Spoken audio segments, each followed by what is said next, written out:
La Bible dit Dieu les montre des petites aux petits. Oh, ces petites choses. Dieu prend les choses faibles pour comprendre les forts. Voilà pourquoi ici, maladie incurable est guérie. Est-ce qu'on se comprend? Parce que nous croyons qu'il y a un Dieu qui guérit.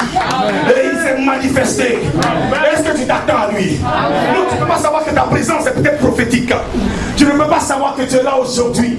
Tu es là aujourd'hui. Ce qui va se passer aujourd'hui, vous serez un souvenir dans une éternité. Un souvenir. Tu sauras que je suis allé quelque part un jour. Pas parce qu'ils sont quelqu'un, mais parce que seulement le Saint-Esprit. Alléluia. Alléluia. Frère, prenons même Jésus-Christ de Nazareth. En parlant du Saint-Esprit. Et la conception même de Jésus a été préparée par le Saint-Esprit. C'est lui qui a inspiré les prophètes pour annoncer la venue de Christ. Amen. Et c'est lui aussi qui allait voir Marie. Et il lui dit, tu seras enceinte. Et tu concevras un enfant. Et le cet enfant que tu concevras sera appelé Emmanuel. Elle dit non, je suis une vierge. Je suis fiancée. Et je n'ai pas connu d'homme. Il y a quelqu'un qui dit, ah, frère, nous on est fiancés, mon c'est débrouillez-vous. Arrête de te débrouiller. Tu n'es pas marié, tu n'as pas de attention, rapport complété. Tu n'es pas marié, tu n'as pas de rapport. Qui dit ça? C'est Dieu ou c'est le monde? Alléluia. Dis à ton frère ne fuis pas. Elle dit, mais comment ça va se faire? Frère, je suis fiancé, je n'ai pas de rapport sexuel. Comment sera-t-il possible que je sois enceinte? Il dit oui, c'est impossible. Mais le Saint-Esprit te couvrira de son nom. Et par la vertu du Saint-Esprit, ce qui est impossible deviendra possible. Je ne sais pas si tu attends un enfant, tu as une promesse dans ta vie. Je ne sais pas si tu as une promesse qui paraît impossible. Même la création, les deux business. Quand tu es chrétien, c'est l'esprit qui t'aide. L'esprit de Dieu peut rendre millionnaire. J'ai dit ici, non, frère. J'ai dit, les gens ne parlent pas compris Dieu. À Boaké, dans le temps, en Côte d'Ivoire, il y avait une femme. Elle vendait ce qu'on appelle la loco. Entendons-nous d'abord. Est-ce qu'on se comprend? Banane grillée là. Avant de vendre ça, elle avait une langue humaine. Et puis elle met la langue là, dans lui. 15 minutes. 15 minutes. Et après elle prend la langue et met à côté. Mais elle commence la loco là à 14h. Vers 15h30, tout est fini. 2 millions là. Et 2 millions elle sort là. Elle quitte là et 2 millions. Qui l'a rendu riche? Un esprit. Ça c'est rien. Il y avait en Côte d'Ivoire, on a un cercle là. Nos frères en Christ allaient manger dans un coin qu'on appelle Garba. Garbadrom. Entendons-nous d'abord. Explique un peu ce qu'est Garba. Garbadrom. Expliquez, je vous en prie. Nous sommes Congolais, Burkinabés, nous sommes Tchadiens, nous sommes mélangés ici. Explique ce qu'on appelle Garba. Est-ce que tu as expliqué? Je t'en prie, donne une explication claire de ce qu'on appelle le Garba. Et parle du poisson du Garba. C'est un toxique. On dirait que c'est grillé dans du goudron. C'est quoi ça? Je ne comprends pas ça. Comment maman? Goudron. Un poisson d'une dernière catégorie. Incroyable. Alors quand tu regardes l'huile du poisson, le Garba, cette huile est noire. Et noire. Et noire. Noire et noire. Même quand tu viens au lendemain, c'est la même huile. Et tu veux remarquer dans l'huile un petit fer. Tu viens le lendemain, le petit fer est toujours à sa place. C'est-à-dire qu'on n'a pas changé l'huile. Mais tu es là. Alors, les gens sont en rang au Garba. Ils sont en rang. Et puis on attend le Garba. Et le monsieur est tellement nasty. Il dit, ça veut dire, il n'a pas besoin de parler français. Il dit dans son langage, mettez-vous en rang. Tu ne comprends pas, tu comprends, tu te mets en rang. Dans ton propre pays, il te parle en zamama. Les gars se mettent en rang. Et quand il prend la tchéké, il le jette sur une table. Et puis il prend l'huile, il ne met pas, il jette l'huile sur la tchéké. Il prend le poisson, puis il jette le poisson sur la tchéké. Tu cours, tu prends la tchéké.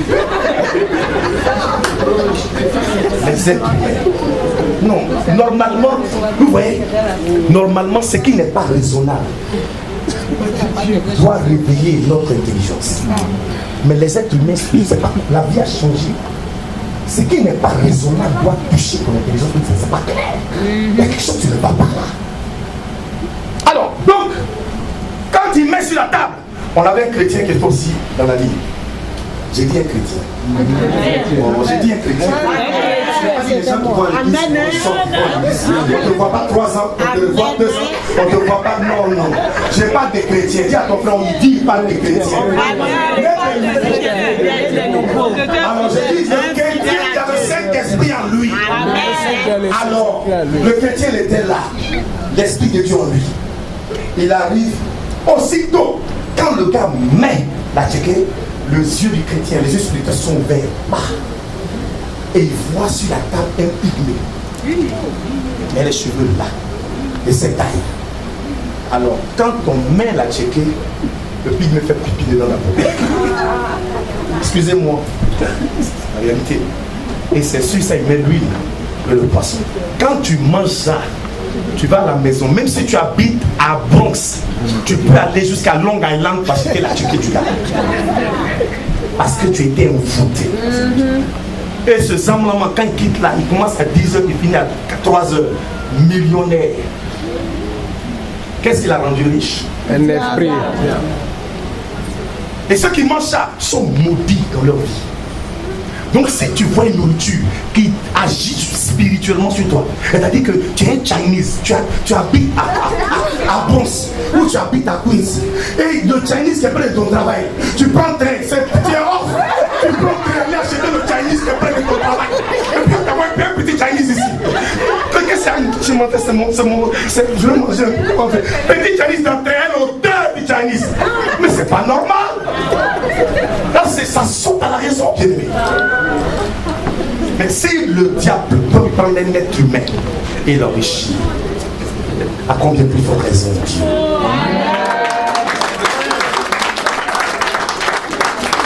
Non. Dieu, quand il t'enrichit, ta richesse garantit ton salut. Amen. Quand le diable t'enrichit, la Bible dit que sert-il à l'homme de gagner le monde s'il perdait son âme? Frère, et tout l'argent que tu as, tu vas en faire 0. Bon sang. On arrête là, je ne veux pas parler du Saint-Esprit. Est-ce qu'il peut faire le baptême de vous aujourd'hui? Non, attendez un autre jour. On n'a même pas parlé du Golossou là. On n'a pas parlé même de la présence de l'Esprit. On n'a même pas parlé de l'importance des dons spirituels. Parce que le diable est tellement astucieux que nous avons besoin de l'Esprit de Dieu pour déceler ces ruses.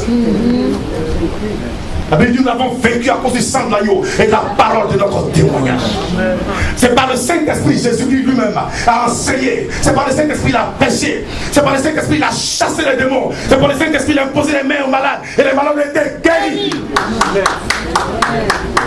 Et c'est par le Saint-Esprit il a été apprêté par la croix. C'est par le Saint-Esprit qu'il a été ressuscité. Et c'est le Saint-Esprit qui l'a promis à ceux qui lui appartiennent. Et ceux qui lui appartiennent ont été baptisés à la Pentecôte en parlant l'angoura masobri, arende gedegonta shuga baruka baruka, et par un langage que Dieu comprend, que l'être humain ne comprend pas, que le diable ne comprend pas. Parce que tu parles de mystère de ta vie. Il y a des choses de notre vie qui échappent à notre entendement. Je vais donner une dernière histoire, puis on va prier. Il y a un gars dans l'église, pas ici, était fiancé à une soeur. Oh, la soeur, elle a fait 2 fiançailles, mais qui se sont terminées bizarrement. C'est-à-dire en nuit de noces, le fiancé meurt, le mari meurt. 2 fois. Du joli. Dis, elle se jolie comme toi. Non. Attention, ça là même, c'est dangereux de dire ça aussi. Ça là, on dit même pas ça, on ne réduit plus ça. Et tu as des jolis comme toi. J'ai vaincu ça. Amen, hein? Amen. Alors, cette soeur-là, c'est fiancée au frère. Et dans la prière, parce qu'en Christ là, quand on prie, on veut savoir ce que Dieu dit. Alléluia. Et Dieu aussi doit t'informer. La prière, c'est une conversation. On parle et Dieu parle. Et pas d'une manière ou d'une autre. Tantôt par les songes, tantôt par les visions nocturnes, tantôt par la prédication, par l'exhortation. Alors donc quand je prêche, que tu te sens visé, ne dis pas le pasteur en train de parler de moi, parce qu'on m'a critiqué. Ne dis pas ça. Voilà, c'est l'esprit qui te voit qui connaît ta vie. Alléluia. Voilà. Moi, il n'y a pas besoin, si je te prends dans le bureau là-bas, clair. Alléluia. Now, le frère là, d'ici que j'étais, on est au troisième mot. Et puis il a commencé à prier, Dieu, la seule là, je veux. Ah, c'est bon, son teint était marron caramélisé. Climatisé. Le teint climatisé.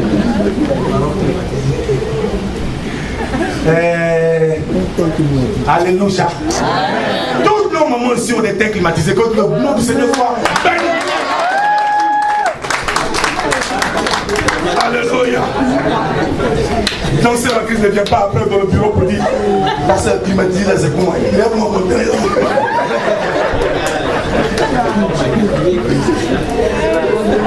Alors le gars dit Dieu c'est ça je veux. Dieu dit je peux te la donner, d'abord la laisser. Dieu il t'attend, il dit mais est-ce que tu es déterminé? Et je suis déterminé parce que le Seigneur voit. Tu ne demandes pas ça et puis le matin une autre sœur passe vite. Une autre passe vite.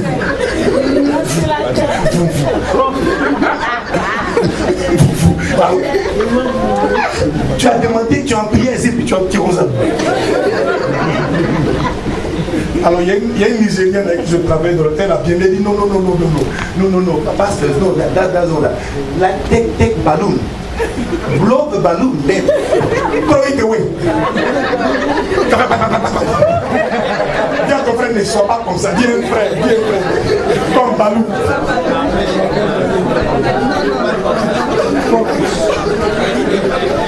C'est quoi ça? Alors, il dit Dieu, je veux. Dieu dit, c'est que déterminé, il dit, je suis déterminé. Dieu dit, bon, si tu la veux, sois fidèle à moi. C'est tout. Il dit oui. Et vraiment, ce frère était fidèle. Alors, donc fidèle, ça veut dire quand il est en fiançailles, les Luculiques là, il ne fait pas ça. On me demande Luculique, qu'est-ce que c'est quoi? Il dit plus vite que son nom. Maintenant, il marchait la soeur, il dit soeur, ça va? Deuxième fois, il fout son pied là. Ça va? Toucher là. Il y a des gens qui sont rapides. Dieu dit soif. Alors, écoutez, il a passé le temps dans la prière. Et puis, jusqu'au jour des noces, ils sont allés, ils ont fini tout dans l'église, ils sont allés à l'hôtel. Là, à l'hôtel, on a fait en Christ, que Dieu soit béni, alléluia. Bon, les chrétiens, ils sont un peu gauches. Mais c'est pas grave, mon ami, dans la chambre là, qui voit. Même si tu es gauche, c'est pas grave, de même. Il a dit, mais frère, qu'est-ce qu'il y a bien? Il dit, attends, je vais prier d'abord. Quoi? Prier encore? Nuit de noces. Le Seigneur dit, non, mets-toi en chaîne. Et il dit à la sœur, bon, couche-toi, j'arrive. Elle s'est mise sous le lit. Et le Saint-Esprit lui a dit, mets-toi en chaîne. Et il a obéi. Il est tombé en genoux. Et quand il est tombé en genoux, frère, il a commencé à prier. Un certain moment, il dit, mais Dieu, tu m'as dit de me mettre en genoux, mais je ne sais pas quoi prier. J'ai envie de prier, mais je ne sais pas quoi prier. Est-ce que vous connaissez la différence? Est-ce qu'on se comprend? Tu m'as dit de prier, je ressens l'envie de prier, mais je ne sais pas comment exprimer cette envie-là. Et c'est là, l'Esprit de Dieu switch en langue. Il a commencé en langue. Au bout de 15 minutes, la soeur commence à dormir. 15 autres minutes, Dieu dit, regarde là-bas. Il regarde la soeur, elle fait ça. Et puis, à un moment, elle ouvre sa bouche. Elle ouvre sa bouche. Il dit, regarde. Et puis un serpent sort de sa bouche. Mais un gros bois bien aimé. Mais le serpent tourne comme ça. Et puis, de côté gauche de lui, il ne trouve rien. il répare encore. Et puis tape le côté droit du lit. Boum, trouve rien. Il cherche maintenant la chambre.